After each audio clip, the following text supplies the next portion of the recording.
தந்தையாரும் வந்திருக்கிறார். நான் என்ன முதல்ல பயந்த உண்மை சொல்றேன். சார் வருவாரான்றதை யோசித்தேன். நீங்களும் வந்தீங்க, அது ஒரு பெரிய ஆசை. அதே போல் திருமதி பிரியன் அவர்களையும் வணங்கி எனக்கும் பத்திரிகையாளர் நண்பர்களுக்கும் மேல உள்ள அத்தனை நல்ல உள்ளங்களுக்கும் இந்த இடத்தை அளித்திருக்கும் நல்ல உள்ளத்திற்கும்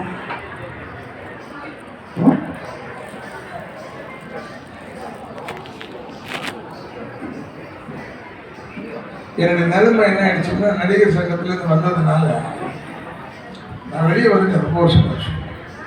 என் நிலைமை என்னன்னா, இவர் எனக்கு ஞாபகப்படுத்துற இந்த கோவை மாவட்ட நடிகர் சங்கம் சார் அந்த அளவுக்கு போயிருக்கோம்.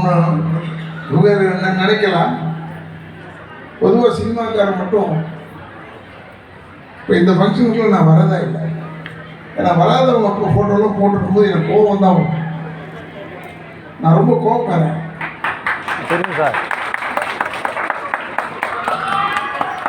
நியாயத்துக்காக கோபமாக இருப்போம். என்னை பக்கத்தில் ரொம்ப பேர் சொல்லுவாங்க, நாடக நடிகர் சங்க ஆளுங்களுக்கு தெரியும்.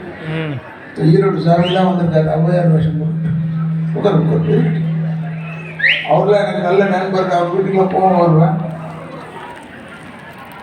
ஏன்னா நம்ம எப்பயுமே இல்லாதவர்களுக்கு புகழ்ந்து புகழ்ந்தே தான் நாசம் போயிருக்கோம். இருக்கிறவர்களை புகழ மாட்டோம். அவங்க இருந்தாங்கன்னா திட்டுவீங்க, இருக்கிறவங்களை திட்டுவீங்க, இல்லாதவங்க பாராட்டுவீங்க. ஏனென்றால் மகாத்மா காந்தியை சொன்னது ஒரு இந்தியன் தான். அவர் ஒன்றுமே தப்பா செய்யல. அவர் ஏதோ நாட்டுக்கு நல்லது வரணுமே அவர் பட்னியா இருந்து போராடி இருக்கார். நல்லது செஞ்சா மட்டும் ஒத்துக்க மாட்டோம். அதெல்லாம் ஒரு உதாரணங்கள் என்று சொல்லி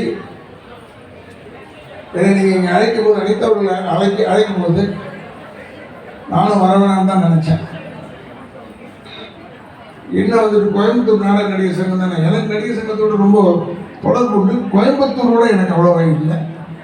ஏன்னா கோயம்புத்தூரில் இருக்கிறவங்க தென்னிந்திய நடிகர் சங்கத்தில் ஒரு 10 பேர் 20 பேருக்குள்ள தான் மெம்பர்ஸாக இருக்கும். அது டிஎம்எஸ்க்கு தெரியும்னு நினைக்கிறேன். 21 பேர் இருக்காங்க மெம்பர்ஸ். அதனால் நான் இங்கே வந்து அவ்வளோவா ஓட்டு கூட கேட்க வரதில்லை. அவங்க போட்டுருவாங்க.